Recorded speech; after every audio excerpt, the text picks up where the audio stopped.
tugas dari Mahkamah Konstitusi mereview produk legislasi, dan DPR tentu yang akan kena review pertama tuh. Jadi terlihat kekonyolan ini DPR ini cemburu apa atau nggak paham tentang fungsi dia kan.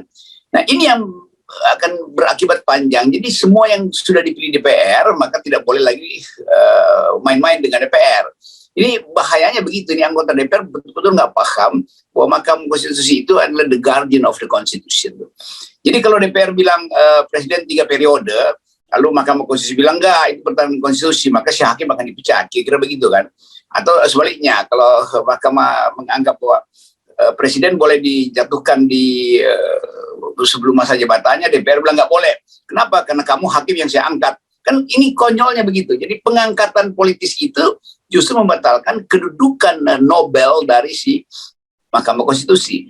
Jadi nggak mungkin Mahkamah Konstitusi kita independen kalau setiap kali mau buat review atau membahas hasil legislasi dia mesti tahu diri juga nih. Ini gue dipilih oleh siapa ya? Oh, gue dipilih oleh DPR. Kan itu nggak boleh membatalkan produk DPR. Oh, gue dipilih oleh presiden. Oh, karena itu nggak boleh membatalkan produk presiden. Atau Mahkamah Konstitusi, kan dari situ kan sumber rekrutmennya. Jadi kacau sebetulnya pengertian pelembagaan politik kita. Kalau saya lihat dari atas, seolah-olah ini nggak ada pakem lagi di politik kita, atau cara kita bernegara nggak ada pakem. Sudut menyudutkan, lalu cari kesempatan untuk menggelincirkan orang tuh. Jadi ketiadaan pakem di dalam formal politik kita juga berlaku sama dengan kelakuan para buzzer kan. Buzzer juga lakukan hal yang sama, dia nggak ngerti ini. Kadang-kadang majikannya sendiri dia basing gitu kan, dia karena dia nggak paham, dia nggak bisa lihat dari atas peta bangsa ini, dia nggak bisa lihat secara detail apa sebetulnya yang terjadi di bawah, karena dia cuma mondar-mandir dari gorong-gorong ke kolam-kolam ke gorong-gorong. Sama juga tuh DPR juga, Komisi 3 begitu jadinya kan. Mungkin Komisi 3 mau kasih sinyal supaya rakyat bangga pada Komisi 3 karena mereka memecat Mahkamah Konstitusi. Iya, tapi cara memecatnya itu konyol.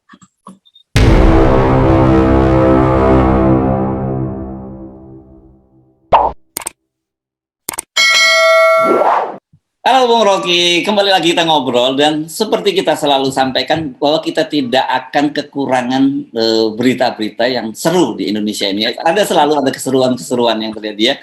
Dan kemarin ini yang sangat menarik itu adalah DPR itu memutuskan mencopot hakim konstitusi. Nah ini namanya tuh Hakim Aswanto ya. Hakim Aswanto dicopot oleh DPR dan dia digantikan oleh Sekretaris MK ini, dan itu diputuskan di DPR. Kenapa? Alasannya ini yang sangat menarik ya Bung Rocky ya, itu bahwa dia ini menganulir undang-undang yang dibuat oleh DPR. Padahal katanya Hakim Aswanto ini kan hakim dari usulan dari DPR, jadi harusnya nggak boleh seperti itu. Saya bingung memahami ini. Jadi lebih baik saya tanya pada Anda deh daripada saya bingung sendiri. Ini namanya baper itu kan. Ini mungkin kalau orang pacaran itu udah janji kawin, tapi tiba-tiba dia berbalik melihat bahwa pasangannya itu tidak setia, maka dia cari orang lain itu, lalu dia dipengadilankan. Ini begitu kira-kira yang terjadi kan. Padahal sebetulnya akad nikah antara DPR dan Mahkamah Konstitusi itu dasarnya adalah hak Mahkamah Konstitusi untuk mereview akad nikah itu kan. Karena tugas dari Mahkamah Konstitusi mereview produk legislasi, dan DPR tentu yang akan kena review pertama tuh. Jadi terlihat kekonyolan ini DPR ini cemburu apa atau nggak paham tentang fungsi dia kan. Nah ini yang akan berakibat panjang. Jadi semua yang sudah dipilih DPR maka tidak boleh lagi main-main dengan DPR. Ini bahayanya begitu, ini anggota DPR betul-betul nggak paham bahwa Mahkamah Konstitusi itu adalah the guardian of the Constitution. Jadi kalau DPR bilang presiden 3 periode, lalu Mahkamah Konstitusi bilang enggak, itu pertahanan konstitusi, maka si hakim akan dipecat, kira-kira begitu kan. Atau sebaliknya, kalau Mahkamah menganggap bahwa presiden boleh dijatuhkan di sebelum masa jabatannya, DPR bilang nggak boleh. Kenapa? Karena kamu hakim yang saya angkat. Kan ini konyolnya begitu. Jadi pengangkatan politis itu justru membatalkan kedudukan Nobel dari si Mahkamah Konstitusi. Jadi nggak mungkin Mahkamah Konstitusi kita independen kalau setiap kali mau buat review atau membahas hasil legislasi, dia mesti tahu diri juga nih. Ini gue dipilih oleh siapa ya? Oh, gue dipilih oleh DPR, kan itu nggak boleh membatalkan produk DPR. Oh, gue dipilih oleh presiden. Oh, karena itu nggak boleh membatalkan produk presiden. Atau Mahkamah Konstitusi, kan dari situ kan sumber rekrutmennya. Jadi kacau sebetulnya pengertian pelembagaan politik kita. Nah, kita mesti tahu nih fraksi mana nih yang mencopot atau anggota DPR dari siapa. Ini kan dungu namanya itu anggota DPR.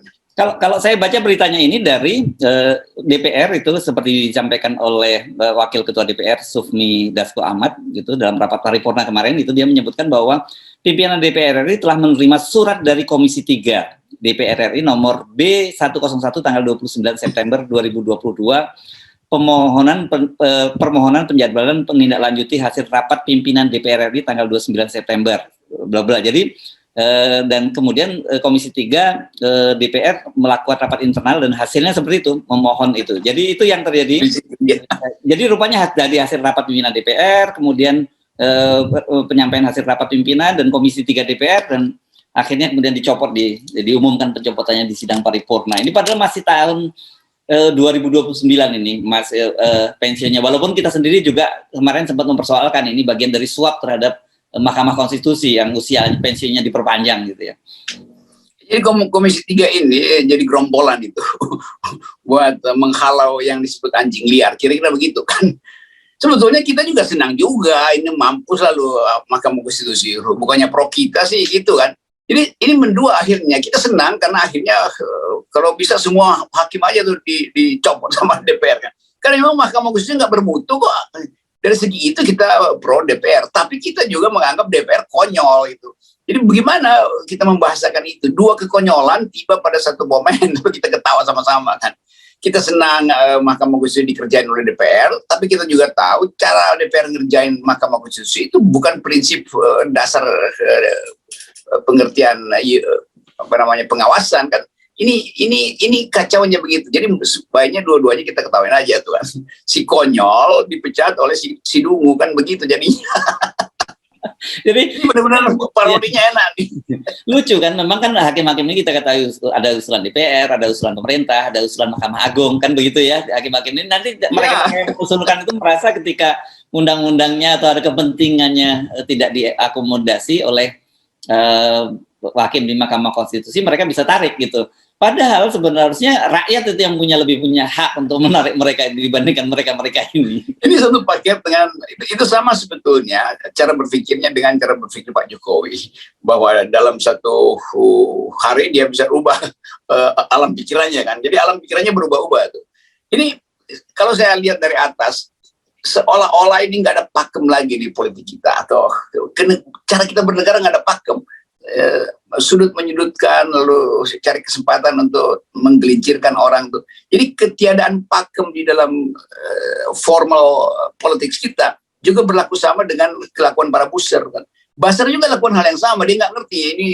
Kadang-kadang majikannya sendiri dia basing gitu kan, dia karena dia nggak paham, dia nggak bisa lihat dari atas peta bangsa ini, dia nggak bisa lihat secara detail apa sebetulnya yang terjadi di bawah, karena dia cuma mondar-mandir dari gorong-gorong ke kolam-kolam ke gorong-gorong. Sama juga tuh DPR juga, Komisi 3 begitu jadinya kan. Mungkin Komisi 3 mau kasih sinyal supaya rakyat bangga pada Komisi 3 karena mereka memecat Mahkamah Konstitusi. Iya, tapi cara memecatnya itu konyol. Saya ketika membaca berita ini sejak kemarin, memang saya bisa ketawa-ketawa saja karena menurut saya ini benar-benar absurd dan hanya bisa terjadi di Indonesia gitu. Jadi poin kita mau parodikan negeri ini sambil kita berupaya untuk akan ada peluang untuk membenahi kalau semuanya memang udah rusak kan, lebih baik begitu. Jadi satu persatu kerusakan diperlihatkan. Institusi DPR kekonyolannya kita lihat hari ini, Mahkamah Konstitusi juga. Nanti mau ngadu ke siapa misalnya? Oh, saya dipecat oleh DPR, silakan aja lu ngadu, nggak ada yang mau bela lu karena orang anggap bahwa kalian juga yang memutuskan inkonstitusional persyarat itu kan. Jadi rasain deh. Kira-kira begitu. Nah mungkin kita berpasrah juga seperti Sri Mulyani, ya kita pasrahkan aja pada kekuasaan langit. Ya. Kalau track recordnya memang Hakim Aswanto itu, ini kan dia di profesor dari Unhas ya, dari Makassar, dan dia memang termasuk yang memutuskan undang-undang Omnibus Law itu sebagai inkonstitusional bersyarat itu ya. Jadi dia bersama Saldi Isra, Nurbani, Wahidudin Abbas dan sebagainya, ini termasuk yang memutuskan itu gitu. Dan kemarin itu kan kita baru saja membaca Mahkamah Konstitusi kan kembali menolak gugatan terhadap presidensial threshold 20% yang dilakukan oleh PKS. Padahal PKS itu sudah kompromi dan dia punya legal standing. Tapi dia pasti kena, dasarnya adalah dia namanya apa? Yang disebut mereka yang legislasi review itu tadi ya, yang selalu kena seperti itu, Bung Rocky. Nggak ada lagi jalan keluar sebetulnya, dan kalau orang nggak ada jalan keluar itu dia bingung sendiri di dalam kan. Jadi DPR nggak tahu bagaimana memulihkan citranya, karena tetap DPR di dalam survei adalah lembaga yang paling korup, kan begitu kan. Yang paling nggak dipercaya adalah DPR tuh. Sekarang Mahkamah Konstitusi juga ada di dalam sinyal yang sama, itu juga tidak dipercaya tuh. Jadi siapa yang kita percaya? Ya kita percaya bahwa mereka akan saling membatalkan hidupnya sendiri kan, membatalkan kehidupan institusinya sendiri tuh. Nah kita mau dari awal kita ingin agar supaya ada perbaikan total tuh. Jadi kepolisian diperbaiki total, DPR diperbaiki total, Mahkamah Konstitusi diperbaiki total. Ini agenda yang harusnya fokus Presiden di masa mungkin 1,5 tahun ini, dia fokus saja perbaikan itu kan, supaya betul-betul ada jaminan bahwa pemilu ke depan itu kalau ada laporan kecurangan pemilu ya Mahkamah Konstitusi tidak lagi bermain-main di dalam sinyal yang diberikan oleh Presiden. Demikian juga DPR, demikian juga kepolisian. Jadi kita bergembira aja bahwa terjadi kekacauan. Gampangnya begitu kalau mau disingkat kalimatnya. Mari kita dengan rumuskan lagi ya, kenapa kita jadi tertawa-tawa kan. Selama ini setiap kali soal ini kita ambilnya analoginya adalah PT 20% ya. Setiap kali rakyat yang sebenarnya pemegang kedaulatan tertinggi yang punya paling legal standing dalam hal soal gugatan itu dinyatakan tidak punya legal standing, gitu ya. Nah, partai politik yang dinyatakan punya legal standing akhirnya juga tetap ditolak dengan alasan ini open legal policy, gitu ya. Dibalikan ini legislative review lah pasnya gitu. Yeah. Nah, begitu giliran sekarang Mahkamah Konstitusi melakukan review terhadap undang-undang buat di DPR, dia dipecat oleh DPR karena dia mereview undang-undang DPR. Jadi bagaimana kita mau memahami kekonyolan ini terjadi? Ini kayak main bola itu harusnya masukin gol, tapi karena matanya ditutup maka saling menjegal aja kan. Jadi ini kayak DPR, Parpol dan Mahkamah Konstitusi ini 3 grup yang langsung masuk lapangan bola lalu tutup mata lalu saling sepak menyapa. Nah wasitnya merasa ya udah biarin aja tuh, sampai mereka capek sendiri kan. Jadi capek sendiri ini yang lagi tunggu publik. Publik ingin silahkan berantem habis-habisan karena seluruh keterangan yang mereka ucapkan nggak masuk akal. Analisa politik, analisa tokoh ekonomi segala macam itu nggak lagi mampu untuk menerangkan kekonyolan ini. Oke, jadi kita tunggu. Saya tapi belum tahu pintu masuknya dari mana. Kita tunggu bagaimana dengan KPK nanti ya. Kalau tiba-tiba terjadi hal dengan DPR juga gitu ya. Bagaimana cara DPR-nya menghajar KPK gitu. Tetap DPR akan tunggu KPK lagi kan. Kan DPR lagi frustrasi, dia nggak tahu ini bangsa ini mau ke arah mana. Maka kelihatan betul bahwa perapuhan lembaga-lembaga ini berlangsung di depan mata internasional juga. Nah, kita membayangkan dengan seluruh pembicaraan kita di awal, kerusakan ekonomi, udah kita bahas, kerusakan politik itu kita ketahui dari ketidakpastian ada tidaknya pemilu, sekarang kerusakan di antara lembaga-lembaga ini. Jadi lengkap yang disebut political decaying, dan itu yang akan dipamerkan nanti di G20 atau bahkan sebelum G20 orang pemimpin dunia melihat udahlah nggak usah masuk Indonesia karena di situ lapangannya becek gitu. Jadi poin kita selalu adalah kita mau memamerkan keburukan pada dunia. Kalau keburukan pada rakyat sendiri kita udah tahu kan. Tapi memamerkan keburukan pada dunia itu sebentar lagi rating kita itu naik lagi.